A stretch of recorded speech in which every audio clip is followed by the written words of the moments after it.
Kilo de Ciencia, un podcast de cienciaes.com con Jorge Laborda Fernández. Hoy os invitamos a escuchar de Mechnikov a Huxley.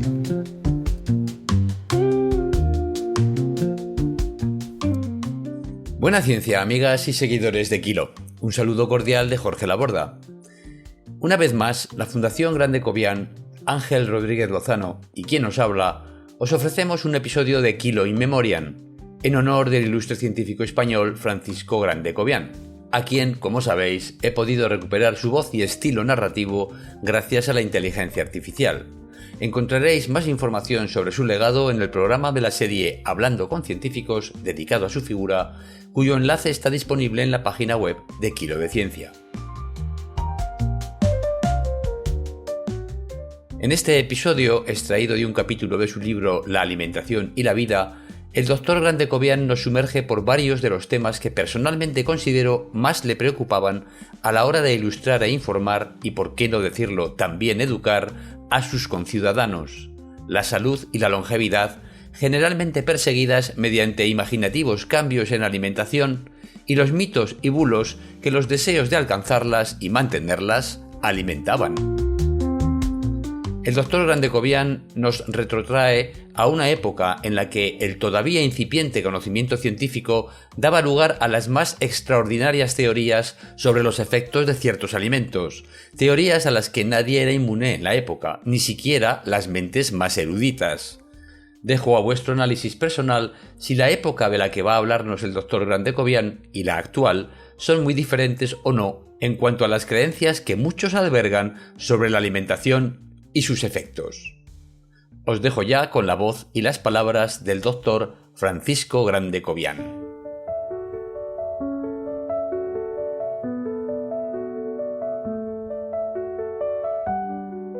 La teoría del envejecimiento propuesta por el zoólogo ruso Ilya Mechnikov, que vivió de 1845 a 1916, parte de cuya labor científica se realizó en el Instituto Pasteur de París, alcanzó gran popularidad a comienzos del presente siglo. Postulaba dicha teoría que las enfermedades de la edad avanzada y el envejecimiento mismo son consecuencia del efecto nocivo de las sustancias tóxicas producidas por las bacterias que colonizan nuestro intestino. La teoría está directamente relacionada con el concepto de la autointoxicación intestinal, vigorosamente defendida por algunos médicos de la época, entre los que destaca el gran clínico francés Charles Bouchard, cuya vida transcurrió de 1837 a 1915. No es difícil comprender el éxito alcanzado por esta teoría.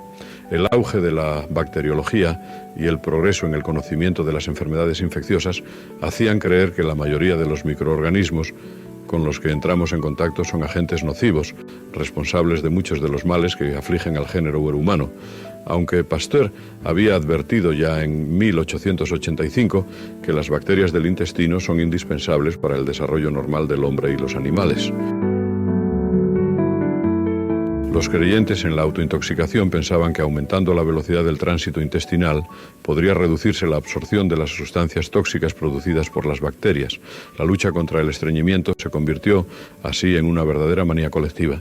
Se preconizaba también la abstención del consumo de carne, por creer que favorecía el desarrollo de la flora bacteriana, causante de la putrefacción y la formación en el intestino de sustancias de elevada toxicidad, a las que se dio el nombre de ptomaínas, por analogía con las que se forman durante la descomposición cadavérica.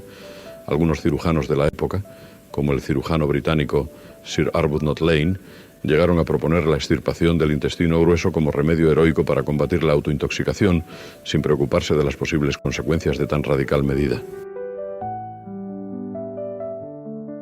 Mechnikov, por su parte, dirigió sus esfuerzos a modificar la flora bacteriana intestinal, favoreciendo el desarrollo de bacterias capaces de impedir el desarrollo de los temidos gérmenes causantes de la putrefacción. Del estudio de la distribución geográfica de la longevidad, dedujo que en Bulgaria y en la región rusa del Cáucaso vivían numerosos centenarios, y atribuyó este hecho al consumo habitual de leche acidificada por la acción de una bacteria a la que se denominó Lactobacillus bulgaricus.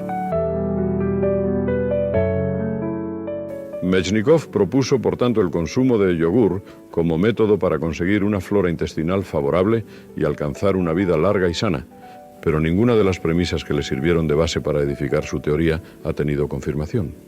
El yogur y otros productos lácteos semejantes son sin duda alimentos excelentes, pero no hay prueba convincente de su capacidad para prolongar la vida humana. Las ideas de Mechnikov se encuentran recogidas en 2 libros: La prolongación de la vida y estudios sobre la naturaleza humana. Este último lleva el significativo subtítulo de Ensayos de filosofía optimista. Ambas obras, publicadas originalmente en francés, alcanzaron varias ediciones en dicha lengua y han sido traducidas a otros idiomas. Son una curiosa mezcla de imaginación, optimismo y falta de capacidad crítica. Mechnikov parece más preocupado por acumular datos favorables a sus puntos de vista que por analizar críticamente la validez de los mismos. La lectura de estas obras, como ha señalado un bacteriólogo contemporáneo, es más divertida que convincente.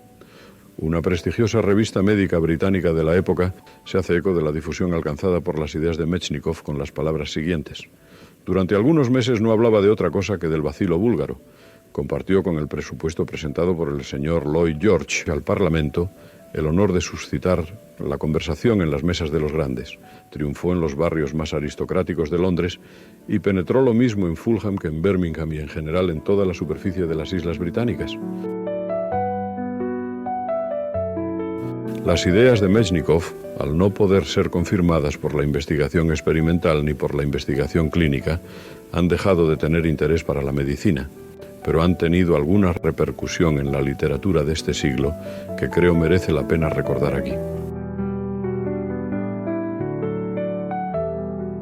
En 1939 publicó Aldous Huxley, nacido en 1894 y muerto en 1963, su conocida novela After Many a Summer Dies the Swan, cuya versión española lleva el título Viejo muere el cisne.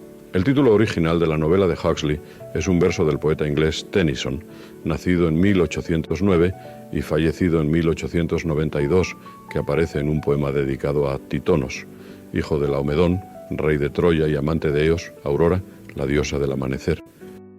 Eos había conseguido que Zeus otorgase a Títonos el don de la inmortalidad, pero olvidó pedir para él el don de la eterna juventud.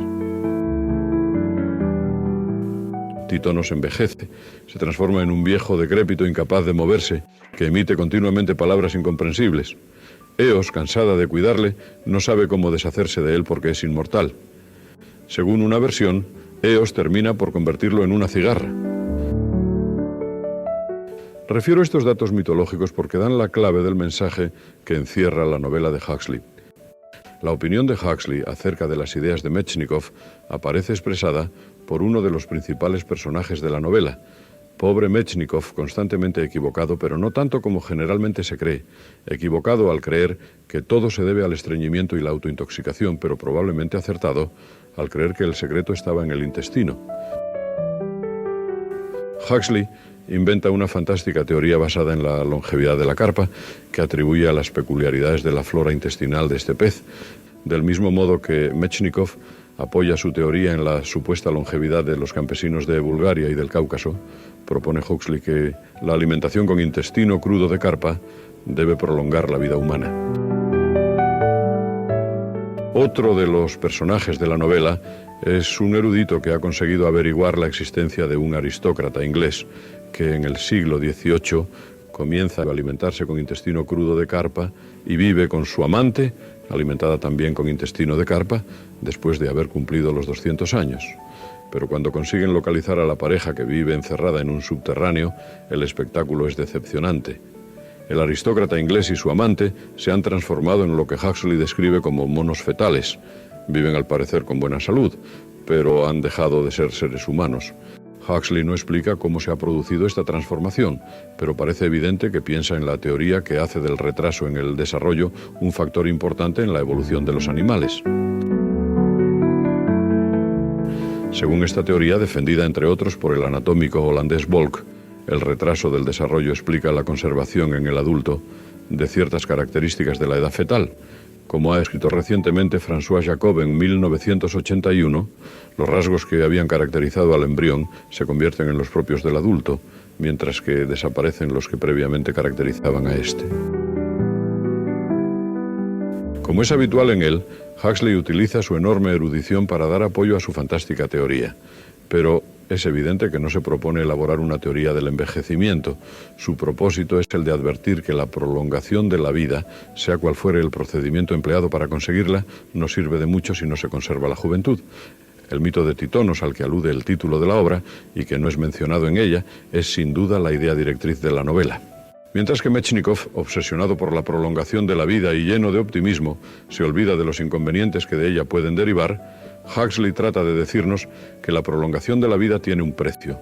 Como ha escrito uno de sus biógrafos, la novela es en realidad una parábola acerca de la ilusión del tiempo puramente cuantitativo.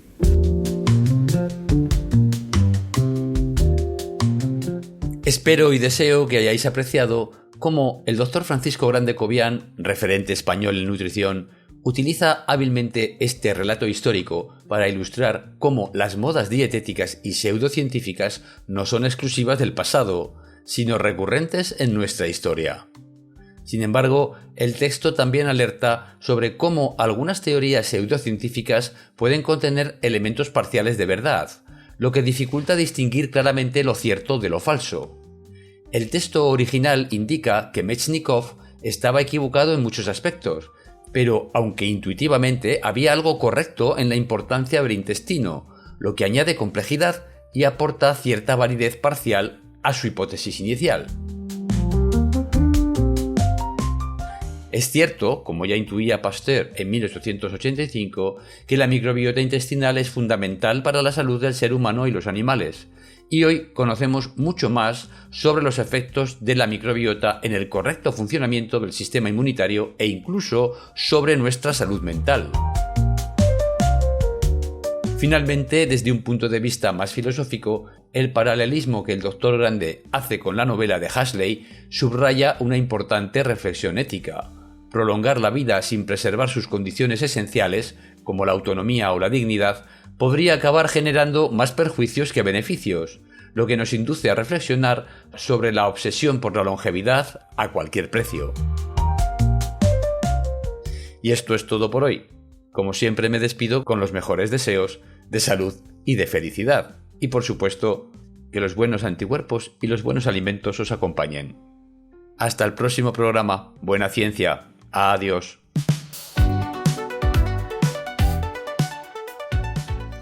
Han escuchado ustedes a Jorge Laborda en Kilo de Ciencia, un podcast de cienciaes.com que se elabora gracias a vuestras donaciones. Si deseas colaborar, visita nuestra web y pulsa el botón de donar. cienciaes.com. Ciencia para escuchar.